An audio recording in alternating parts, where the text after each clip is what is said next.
السلام علیکم ناظرین۔ محمود قریشی نے جیل سے رہائی کے فوراً بعد عمران خان سے رابطہ کیا اور ان سے ملنے گئے۔ اس پہ بہت سے لوگوں نے سوال اٹھائے کہ کیا بات ہے، محمود قریشی شاید پی ٹی آئی چھوڑ رہے ہیں۔ اسی کے اوپر عمران خان نے ایک امپورٹنٹ خطاب کیا ہے، آئیے ویڈیو دیکھتے ہیں۔ بسم اللہ الرحمن الرحیم، ایاک نعبد و ایاک نستعین۔ میرے پاکستانیوں، آج کل ایک پوری میڈیا کے اندر چلا ہوا ہے کہ جی شاہ محمود قریشی مجھے ملنے آئے اور وہ کوئی پروپوزل لے کے آئے ہیں -1 کی، کہ عمران خان علیحدہ ہو جائے تھوڑی دیر کے لیے اور پارٹی آگے بڑھ جائے۔ تو میں آپ سب کے لیے پہلے تو شاہ محمود کوئی اس طرح کی پروپوزل نہیں لے کے آئے، اور بات چیت ہوئی کہ ان کا جیل میں ٹائم گزرا، کس سے ملے، ہمارے کئی لوگ تھے جو ان سے ملنے آئے، تو وہ سب کی بات چیت ہوئی اور پھر آگے اب نے کرنا کیا۔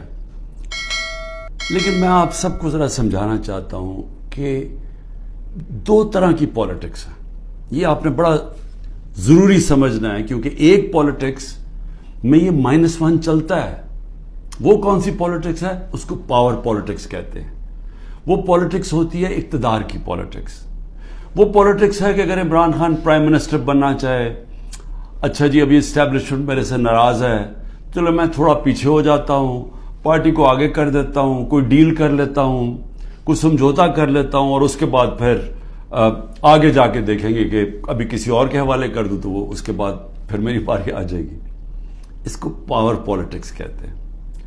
دوسری پالیٹکس ہے جو میں پالیٹکس کر رہا ہوں 27 سال سے، وہ پالیٹکس ہے جو قائد اعظم کی پالیٹکس تھی۔ وہ پالیٹکس وہ ہے جو کہ مشن کی پالیٹکس ہے، کوئی وہ ذات کی پالیٹکس نہیں ہے۔ وہ پالیٹکس وہ ہے جو ہم سارے مسلمان انسپائر ہوتے ہیں ہماری نبی صلی اللہ علیہ وسلم سے، کہ انہوں نے بھی ایک مدینہ کی ریاست سنبھالی تھی، انہوں نے بھی مشکل وقت گزارا تھا، اور اس کے بعد انہوں نے دنیا کی تاریخ کا سب سے بڑا انقلاب لے کے آئے تھے۔ اور ہم تو کبھی ان کے اپنا سوچ نہیں سکتے کہ ان کے جوتوں کی مٹی کے قریب بھی ہوں، لیکن قرآن میں ہمیں حکم ہے کہ ان کی زندگی سے سیکھو، ان کی سنت سے سیکھو۔ وہ پالیٹکس بڑے مقصد کی ہے، وہ اپنی ذات سے ہٹ کے ہے، کہ میرے نبی صلی اللہ علیہ وسلم جب سارا عرب ان کے نیچے آ گیا تھا تو انہوں نے اپنا رہن سہن نہیں بدلا، وہ جدھر تھے ادھر ہی رہے، مقصد بڑا تھا۔ تو ہم تو ان سے انسپائر ہوئے ہیں۔ میں تو نہ پالیٹکس میں آتا ہی نہ کبھی، تو میں نے جو انصاف کی تحریک شروع کی تھی، یہ مدینہ، اور کہا تھا کہ اسلامی فلاحی ریاست ہمارا مقصد ہے، ہم مدینہ کی ریاست سے انسپائر ہوئے تھے، ہم ان کی سنت سے انسپائر ہوئے تھے کہ جو وہ انقلاب لے کے آئے تھے۔ اور وہ جو انصاف ہے، یہ بار بار پلیز میری بات سن لیں، انصاف، سارے اللہ کے پیغمبر اس دنیا میں انصاف کی بات کرنے آئے تھے۔ انصاف کیوں اتنی اہمیت رکھتا ہے؟ کیونکہ انسانوں کو انصاف آزاد کرتا ہے۔ فرعون کیوں قرآن میں برا سمجھا جاتا ہے؟ انسانوں کو غلام بنایا تھا اس نے ظلم کر کے۔ کیوں نبی صلی اللہ علیہ وسلم دنیا کا انقلاب لے کے اور چھوٹے سے انسانوں کو بڑے انسان بنا دیا؟ کیونکہ انصاف سے آزاد کر دیا، لا الہ الا اللہ نے لوگوں کو آزاد کر دیا۔ تو جو میری تحریک تھی انصاف کی، وہ اصل میں آزادی کی تحریک تھی، کیونکہ انصاف آئے گا تو لوگ آزاد ہوں گے۔ اور جو میرا سارا تجربہ تھا دنیا کا، جو مغرب کو میں نے دیکھا، تو وہاں کیوں لوگ جاتے ہیں نوکریوں کے لیے؟ کیوں وہاں خوشحالی ہے؟ کیونکہ لوگ آزاد ہیں۔ لوگ آزاد کیوں ہیں؟ کیونکہ وہاں انصاف ہے، رول آف لا ہے، حقوق کی ان کا انصاف کا نظام میرے حقوق کی حفاظت کرتا ہے۔ وہاں یہ حرکتیں نہیں ہو سکتی جو پاکستان میں ہوتی رہی ہیں۔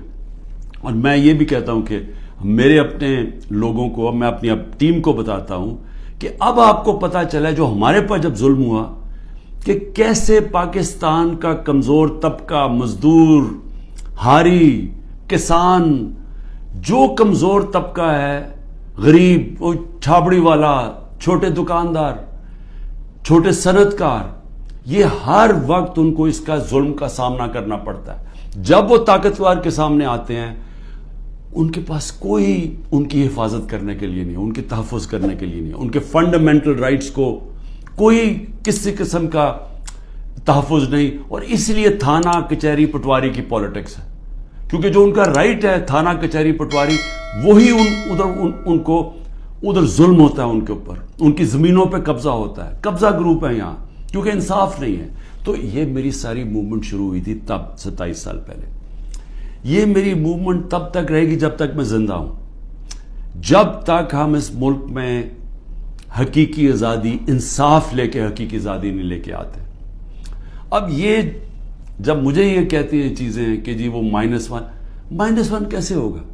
جو آدمی ایک تحریک پہ 27 سال سے لگا ہوا ہے، ایک ملک کے اندر ایک جدوجہد کر رہا ہے، تو وہ کیا وہ ڈیلز کرے گا؟ کیا اس کو کیا چیز اس کو خریدے گی؟ بتائیں میرے ضمیر کی کیا قیمت ہے؟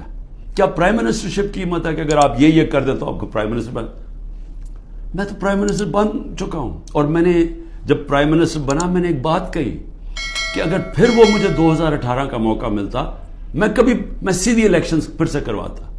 کیونکہ جو میں انصاف لانا چاہتا ہوں اور طاقتور کو قانون کے نیچے لانا چاہتا ہوں، وہ آئی تب سکتا ہے جب آپ کے پاس طاقت ہو.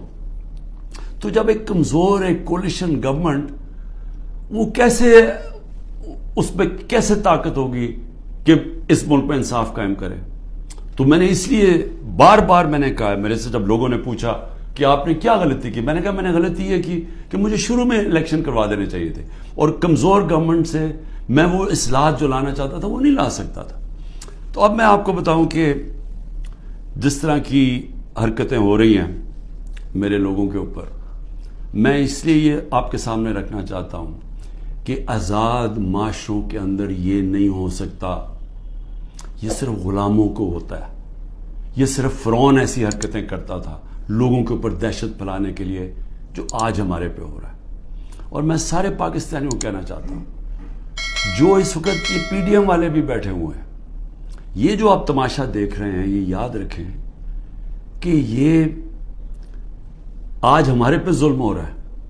یہ ظلم آپ کے اوپر بھی ہوگا جب ایک ملک کے سارے انصاف کے اداروں کو، جب ان کو استعمال کیا جاتا ہے، حکومتی اداروں کو استعمال کیا جاتا ہے ایک پارٹی کو ختم کرنے کے لیے اور ان کے لوگوں کے اوپر دہشت پھیلانے کے لیے.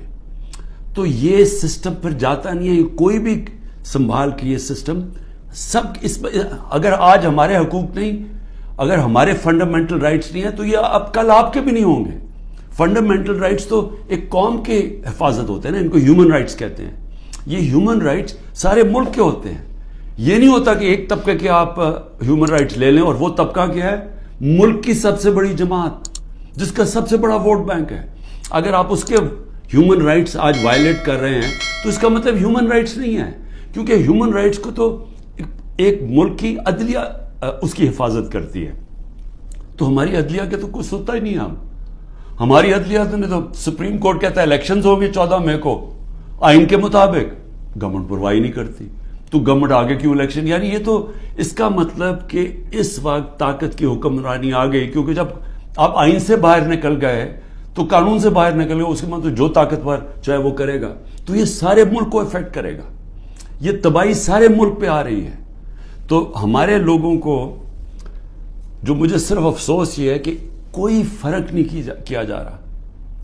جو تحریک انصاف کا ہے اور جو وہ کھڑا ہو کے کہنے کے لیے تیار نہیں ہے لیڈرشپ میں سے کہ میں پارٹی چھوڑ رہا ہوں، اس کے اوپر ہر قسم کا ظلم ہو رہا ہے. ان کی بزنسز بند کر رہے ہیں، ان کے فیملیز تک پہنچ گئے ہیں، ان کے بچوں تک پہنچ گئے ہیں. ہر قسم کی بلیک میل، رات کو گھس جاتے ہیں گھروں میں، گھر تباہ کر کے رکھ دیتے ہیں، لوٹ لیتے ہیں گھروں کو ڈاکہ مارا جاتا ہے، جو ملتا ہے اس کو پکڑ کے لے جاتے ہیں. اگر وہ سارے تو چھپے ہوئے ہیں، ان کے رشتہ داروں کو پکڑ کے لے جاتے ہیں. یہ تو بدترین دنیا کی ڈکٹیٹرشپس میں، یعنی وہ نظام جن کی دنیا مثال دیتی ہے، ہٹلر کا جرمنی، سٹالن کا رشیا، سوویت یونین، یہ ان خوفناک ظلم کے نظاموں میں اس طرح کی چیزیں ہوتی تھی جو آج ہمارے اوپر ہو رہی ہیں. میرے پاس عالیہ حمزہ کی بیٹیاں آئیں، میں نے کل ان کو ملا، 3 بیٹیوں کو. 1 مہینے سے اس کو بند کیا ہوا عالیہ حمزہ. کیا اس کا قصور ہے؟